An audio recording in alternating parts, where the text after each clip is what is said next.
우리 다 같이 오늘 말씀을 봅니다. 욥기 10장 1절부터 22절까지의 말씀입니다. 욥기 10장 1절부터 22절까지의 말씀, 우리 찾으셨으면 다 같이 봉독합니다. 시작. 내 영혼이 살기에 곤비하니 내 불평을 토로하고 내 마음에 괴로운 대로 말하리라. 내가 하나님께 아뢰오리니 나를 정죄하지 마시옵고 무슨 까닭으로 나와 더불어 변론하시는지 내게 알게 하옵소서. 주께서 주의 손으로 지으신 것을 학대하시며 멸시하시고 악인의 꾀에 빛을 비추시기를 선히 여기시나이까. 주께도 육신의 눈이 있나이까. 주께서 사람처럼 보시나이까. 주의 날이 어찌 사람의 날과 같으며 주의 해가 어찌 인생의 해와 같기로. 나의 허물을 찾으시며 나의 죄를 들추어 내시나이까. 주께서는 내가 악하지 않은 줄을 아시나이다.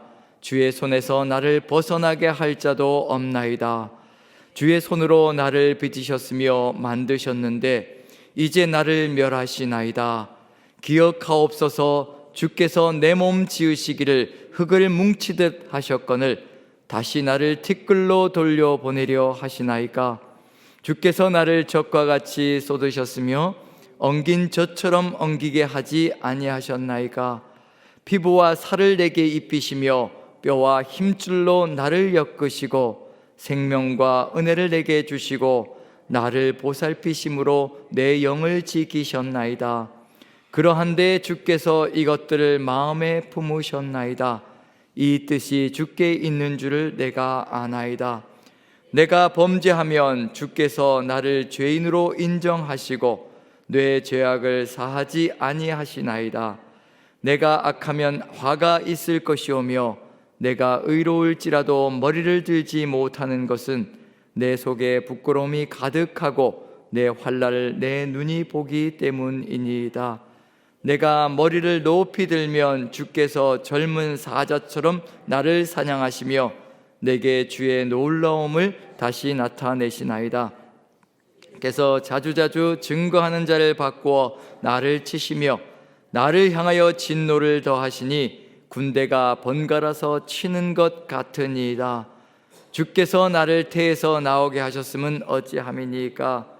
그렇지 아니하셨더라면 내가 기운이 끊어져 아무 눈에도 보이지 아니하였을 것이라. 있어도 없던 것 같이 되어서 태에서 바로 무덤으로 옮겨졌으리이다. 내 날은 적지 아니하니까. 그런즉 그치시고 나를 버려두사 잠시나마 평안하게 하시되 내가 돌아오지 못할 땅 곧 어둡고 죽음에 그늘진 땅으로 가기 전에 그리 하옵소서. 땅은 어두워서 흑암 같고 죽음의 그늘이 져서 아무 구별이 없고 광명도 흑암 같으니이다. 아멘.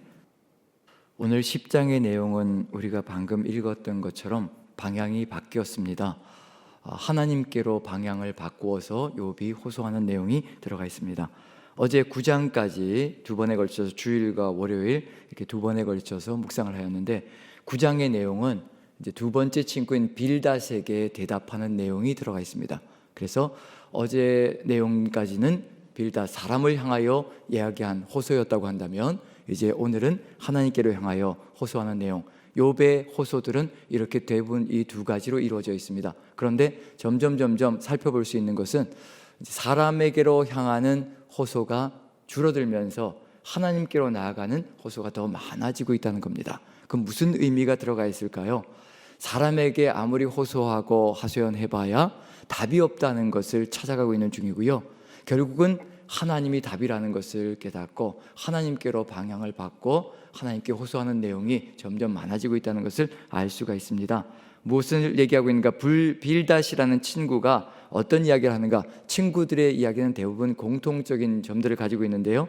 죄를 들추어내는 거지요. 네가 죄를 저질렀으니까 이와 같은 일을 겪는 것이 아니냐. 그래서 자꾸만 그 죄를 회개하라는 내용으로 가득 들어차 있습니다. 빌닷은 이제 엘리바스보다 한술 더 떠서 누구의 이야기까지 꺼냈느냐면요, 좀 심각한 이야기를 꺼냈죠. 빌닷이 한 이야기를 잠시 제가 읽어보겠습니다. 내 자녀들이 주께 죄를 지었으므로 주께서 그들을 그 죄에 버려두셨다. 그러나 내가 하나님 앞에 다시 회개하고 정직하고 정결하게 돌이키면 내 시작은 미약하였으나 내 끝은 다시 창대하게 되리라. 이게 빌닷의 내용이었습니다. 내 자녀들이 죄를 지었으니까 그렇게 일순간에 하루아침에 10명이 다 죽은 것 아니냐. 그러니까 너도 지금 회개하지 않으면 너도 역시 마찬가지로 그와 같은 꼴이 될 것이라 회개하라라고 이야기를 하는 거거든요. 그리고 그렇게도 유명한 내 시작은 미약하였으나 내 끝은 심히 창대하리라. 너무도 잘 아는 내용이죠. 개업집마다 가서 이렇게 주는 것이 바로 이 내용인데, 하지만 빌닷이 어떤 마음으로 이 내용을 이야기한 것인지 안다면 이게 그렇게 좋은 의미만은 아니었다는 거, 그것을 알 수 있겠고요. 여기에 대해서 이제 욥이 호소하고 하소연할 때, 빌닷에게 하소연할 때, 사람에게 할 때 이렇게 이야기했습니다. 하나님이 온전한 자나 악한 자나 멸망시키신다. 갑자기 재난이 닥쳐 죽을지라도 무죄한 자의 절망도 그가 비웃으신다. 세상이 악인의 손에 넘어갔고 재판관의 얼굴도 가려졌나니 그렇게 되게 하니가 그가 아니시면 누구시냐. 나는 의로운데, 나는 아무 죄가 없는데 하나님께서 무죄한 자의 절망까지도 비웃으시는 그런 신이 되어서 나를 이렇게 고통 가운데 빠뜨리셨다라고 호소하지만 사람은 거기에 대해서 아무것도 이해하지 못하고, 그리고 이해할 수도 없는 게 바로 인생의 모습인 거죠. 그래서 욥이 이제 10장에 하나님께로 향합니다. 그런데 하나님께로 향하는데 정말 마음속에 절망과 고통과 좌절이 가득 들어차서 마음속에 있는 감정이 솟구쳐 올라오기 때문에요, 이게 절제가 되지 않을 수가 있다는 얘기거든요. 욥도 그것을 호소하고 있는 중입니다. 우리도 삶을 살아가다 보면 고통스러운 삶의 정황이 펼쳐지면 정말 어떻게 내 말을 절제하면서 할 수 있는 상황이 아니라 감정 그대로 쏟아부을 때가 있거든요. 그렇지만 우리 하나님은 그것까지도 다 받으신다는 것, 그게 바로 희망이라는 생각이 듭니다. 그래서 10장 1절을 한번 읽어보면요, 1절을 보면 욥이 어떤 심정으로 이야기하고 있는지 알 수 있을 것 같습니다. 1절을 같이 한번 읽어보죠. 시작. 내 영혼이 살게 곤비하니 내 불평을 토로하고 내 마음이 괴로운 대로 말하리라. 하나님 용서하십시오. 내 마음이 괴로운 대로, 내 감정이 올라오는 대로 내가 하나님께 쏟아부으려고 합니다. 하나님 들어주십시오. 이건 무엇을 얘기하는 거냐면, 내가 지금 하나님께 하소연하고 넋두리 할 것이니 이것이 질서가 없더라도, 그리고 혹시 무례하더라도 하나님 용서하여 주시옵소서. 내 속에 감정이 그렇습니다. 내 속에 지금 쌓여있는 절망과 고통스러운 마음이 그렇습니다. 하나님 용서하시고 들어주시옵소서. 그 얘기를 하고 있는 중입니다. 내 하소연과 넋두리 들어줄 사람 아무도 없고요, 하나님밖에 없습니다. 그래서 지금 고통 가운데, 절망 가운데 그렇게 애타게 기다렸던 어떤 것이 이루어지지 않았을 때 그 심령을 가지고 하나님께 쏟아부을 때 하나님은 다 들으십니다. 그것을 듣고 계시는 하나님이 계시다는 것, 그걸 믿고요. 욥이 이렇게 하나님 앞에 호소하는 것, 어떤 내용이 들어가 있는지 먼저 여러 가지 내용들이 들어가 있는데요, 하나님께 이야기를 하면서 몇 가지 질문을 드립니다. 고통스러운 질문인 거죠. 고뇌에 찬 질문을 올리고 그 다음에 이 질문 속에서 나를 이렇게 좀 내버려 두었으면 좋겠습니다. 그 내용을 이야기를 합니다. 먼저 3절을 보면요, 3절을 보면 같이 한번 읽어볼까요? 3절 시작. 주께서 주의 손으로 지으신 것을 학대하시며 멸시하시고 악인에게 빛을 비추시기를 선히 여기시나이까. 고통스러운 질문인지요. 주께서 주의 손으로 지으시지 않으셨습니까? 나를 하나님께서 창조하시지 않으셨습니까? 그런데 창조하셨는데 학대하시려고 창조하신 것입니까? 하나님께 우리도 이렇게 질문할 때가 있는 거죠. 왜 이러시는 겁니까? 왜 나에게 이런 고통을 가하시는 겁니까? 이런 질문이 들어갈 때가 있거든요. 사람들과 똑같이 이렇게 나를 왜 고통스럽게 몰아가십니까? 라고 호소하는 것이 지금 욥의 마음속에 들어가 있습니다. 하나님께서 지으셨다는 것을 인정하고 있고요, 하나님께서 자신을 이 땅에 있게 했다는 것을 잊지 않고 있다는 얘기입니다. 그래서 하나님만이 답을 가지고 계시다는 것만큼은 욥에게 불변의 법칙처럼 마음속에 가득히 들어차 있습니다. 하나님께서 지으셨으니까 하나님께서 계획을 가지시고 하나님께서 이끌어 가시는 것 아닙니까? 그러니 이 모든 상황의 해답은 하나님께 있습니다 라고 이야기를 합니다. 그런데 왜 나를 이렇게 학대하십니까? 그런데 우리가 한번 되짚어 봐야 될 것은 뭐냐면요, 정말 하나님께서 지으신 존재를 학대하고 있는 것일까? 우리를 학대하시려고 창조하신 것일까? 욥은 자신의 절망스러운 그 상황을 보면서 자신을 학대한다라고 생각합니다. 그런데 한번 되짚어서 생각해 보면 이것이 무엇일까요?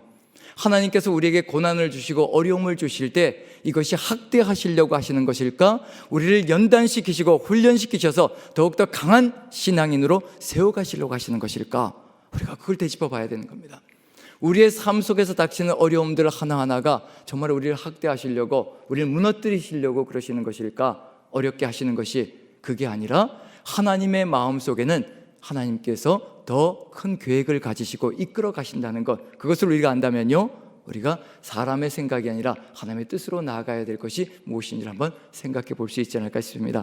그런데 학대하는 것으로 생각하고요, 그리고는 누구와 같이 비교하고 있는 중이냐면 4절 먼저 한번 읽어보죠. 4절 봅니다. 같이 시작.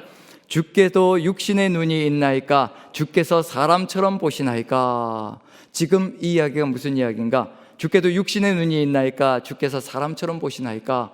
하나님은 영원하신 분이시고 하나님은 전능하신 분이 아니십니까? 사람의 중심까지도 보시는 분이 아니십니까? 그런데 어떻게 사람의 눈 정도밖에 안 되는 그 눈을 가지시고 이렇게 나를 학대하시고 나를 보시며 바라보십니까? 이건 누구와 비교하고 있는 중이냐면요, 친구들이 자신이 죄가 없는 것을 전혀 살펴보지 못하고 그저 지금 현재 드러나는 그 내용을 가지고 저주받고 있는 그 삶을 가지고 자신을 비판하고 비난하며 정죄하고 있는 것, 하나님께서도 그런 육신의 눈밖에 가지고 계시지 못합니까?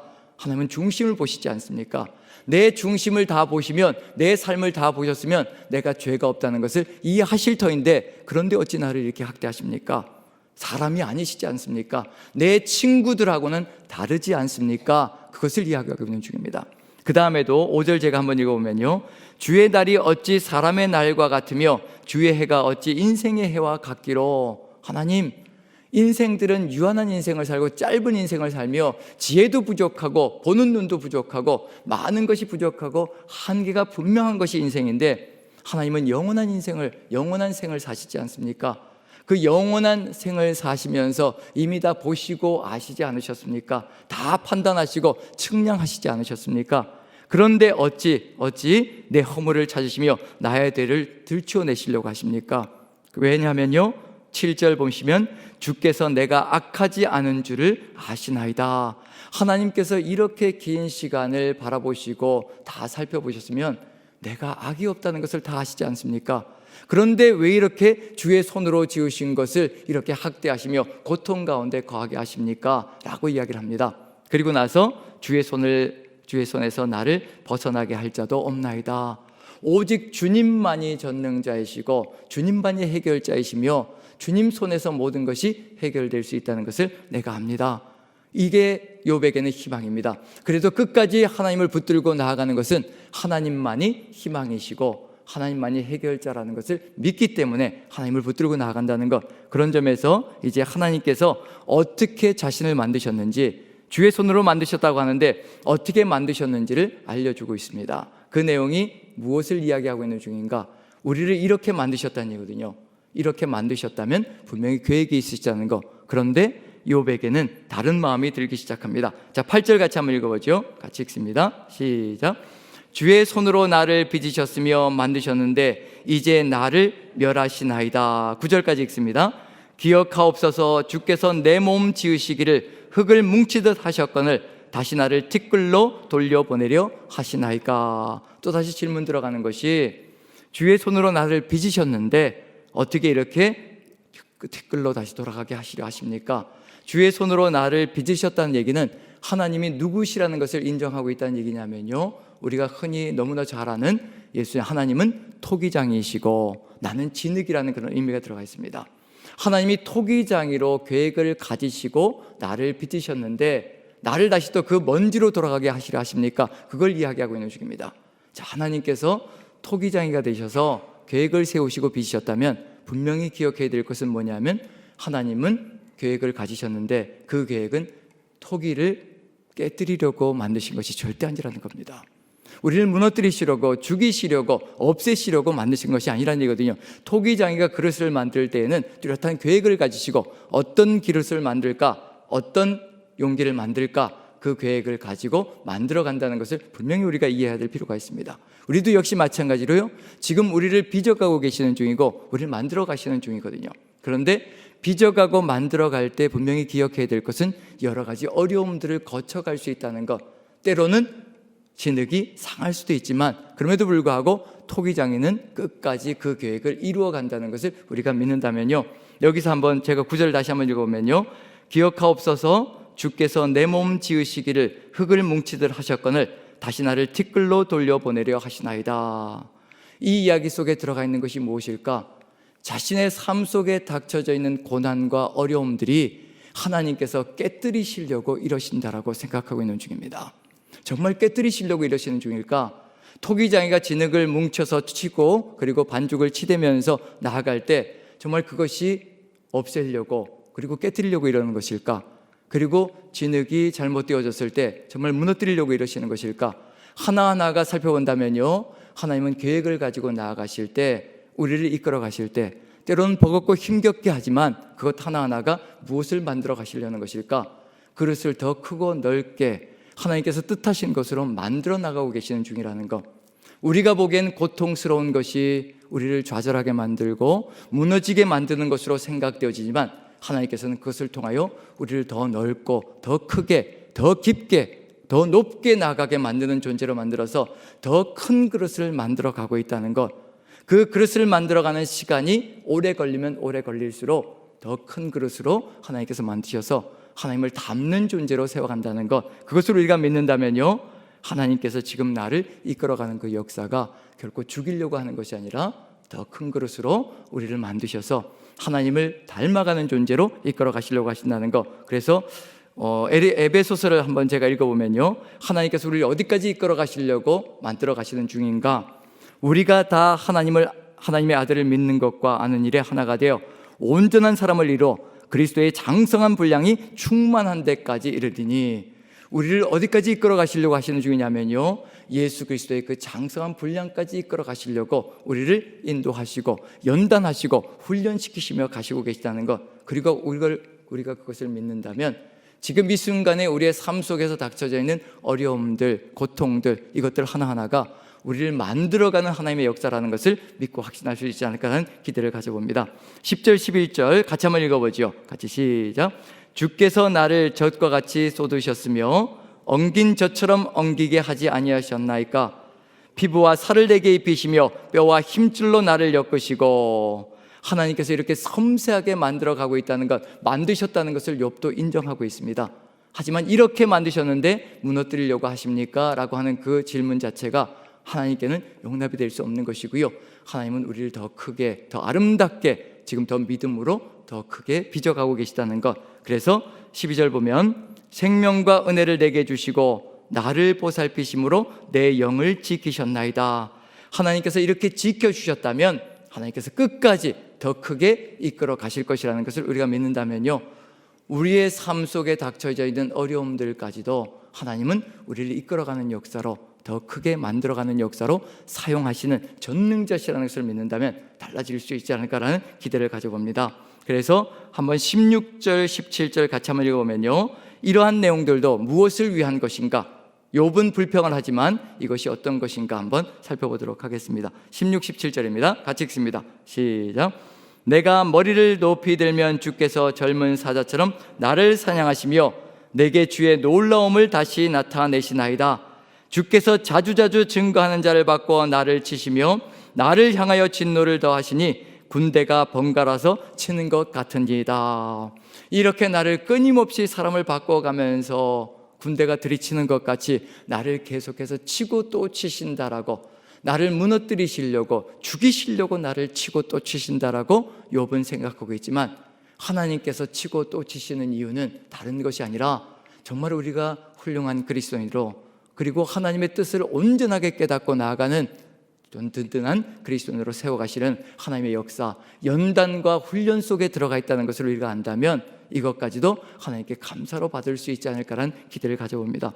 너무도 힘겹고 어려운 삶의 정황을 살아가는 것이 욥의 삶의 모습인데, 그 삶 속에서 하나님께서 하시는 이 일들 하나하나가 우리를 만들어 가시고 계시고 다듬어 가고 계시고, 욥과 같은 고통스러운 절망이 닥친다면 분명 쉽지 않겠지만요, 우리 앞에 닥쳐진 어려움들도 그리고 고통스러운 그런 일들도 하나님께서 우리를 만들어 가시고 계시는 큰 그릇으로 다듬어 가시며 하나님의 그 아름다우신 뜻을 담는 그릇으로 다듬어 가시는 그런 역사라고 믿는다면 우리는 오늘도 이 순간에 하나님과 함께 다시 동행할 수 있지 않을까라는 기대를 가져봅니다. 여기서 치고 또 씻인다고 하는데, 칼을 만들 때, 명검과 보검을 만들 때 일반 병사들이 가지고 있는 칼과 장수들이 가지고 다니는 명검과 보검은 그 강도가 다릅니다. 강도가 다른 이유는 뭐냐면 불 속에 달구고 그 다음에 물 속에 집어넣고 연단과 당금질을 통해서 병사들의 검은 고작해야 몇백 번 정도 그렇게 쳐서 당금질하지만 장수들의 검은 수천 번, 수만 번을 불 속에 넣었다, 물 속에 넣었다, 당금질을 하며 연달을 하며 치고 또 쳐서 결국은 명검이 만들어집니다. 단단한 검이 만들어지고요, 그 어떤 것도 당해낼 수 없는 검이 됩니다. 우리의 삶 속에서도 하나님께서 쓰시는 정말 아름다운 통로, 주님의 축복의 도구, 그리고 하나님의 뜻을 전하는 도구가 되기 위해서 하나님께서 지금도 우리를 연단하시지만 그 연단이 우리를 이 세상 속에서 가장 강한 그리스도인으로, 그리고 사단이 절대 범접할 수 없는, 사단이 이길 수 없는 존재로, 세상을 이기는 존재로 세워가기 위한 하나님의 뜻이라는 것을 믿는다면 우리가 입술에서 다른 말을 쏟아부을 수 있지 않을까. 마지막에 욥이 쏟아부는 내용 20절 한번 같이 읽어보죠. 20절 같이 읽습니다. 시작. 내 날은 적지 아니하니까 그런즉 그치시고 나를 버려두사 잠시나마 평안하게 하시되. 우리도 삶의 질곡의 시간을 걸어가다 보면 잠시만이라도 쉬고 싶고 평안을 누리고 싶고 한적한 곳으로 도망가서 좀 더 평안하게 누리고 싶은 그런 마음들이 들어갈 때가 참 많이 있습니다. 어렵고 힘겨울 때마다 우리 마음속에 그런 마음이 들어갈 때가 참 많습니다. 하지만 지금 그 평안함들, 그 어려움들 속에서 우리가 휴식을 취하며 그리고 넋놓고 살아간다면 세상을 절대 이길 수 없는 존재가 되어버리고 만다는 것. 사단은 지금도 우는 사자같이 덤벼들고 있습니다. 우리를 무너뜨리려고 안간힘을 써대고 있습니다. 우리가 그런 사단의 모든 괴계를 이기게 만들어 가시려고 우리를 지금도 연단하시며 훈련하시고 하나님의 사람으로 세워가고 있다는 것을 마음에 새기며, 비록 욥과 같이 이렇게 강하고 그렇게 큰 연단들은 아닐지라도 자그마한 삶의 어려움들, 힘겨움들, 버거움들, 그런 것들이 우리의 삶 속에 닥쳐져 있을 때 그런 것들을 하나님께서 우리를 정말 강한 그리스도인으로, 하나님의 사람으로 세워가는 연단과 훈련이라는 것을 마음에 새기며 하나님의 뜻을 받들고 하나님과 함께 동행하며 그 하나님의 마음을 우리 마음속에 채우는 귀한 삶이 된다면 이 세상을 좀 더 강하게 담대하게 살아갈 수 있을 것이라 확신되어집니다. 그런 하나님의 뜻에 우리의 마음을 맞춰서 나아가는 저여러분들 되시기를 간절히 축원드립니다.